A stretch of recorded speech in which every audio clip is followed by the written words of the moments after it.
SNL creator Lorne Michaels backtracks on firing of Shane Gillis, calls it an overreaction. Lorne Michaels has finally opened up about the firing of comedian Shane Gillis from Saturday Night Live, in what he now describes as an overreaction. Gillis was announced as a new featured cast member alongside Bowen Yang and Chloe Fineman in 2019, only for the long-running sketch comedy series to reverse course just days later over resurfaced podcast jokes perceived to have been racist and homophobic.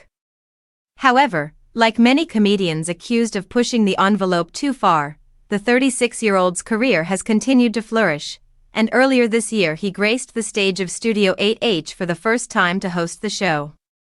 "We had a bad time when I added Shane Gillis to the cast," Michaels told The Hollywood Reporter in a wide-ranging interview last week, in response to a question about political correctness.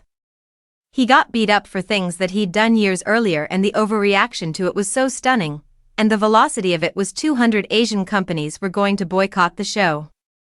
In a 2018 episode of Matt and Shane's Secret podcast, Gillis had mocked East Asian accents and used an ethnic slur for Chinese people during a bit. However, he later argued that while they did indeed seem regrettable when taken out of context, the intent had been misunderstood. "It became a scandal and I go, no, he's just starting and he's really funny and you don't know how we're going to use him," Michaels continued. "And when he came back to the show last year to host, we saw, oh right, he's really talented, and he would have been really good for us. Now, his life turned out well without SNL, but my point with it is everything became way too serious. It was like a mania.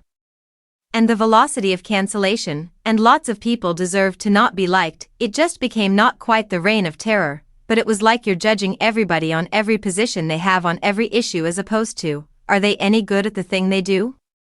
The 79-year-old added. "I do think that period is winding down and, I believe, the people who do awful things will still be punished.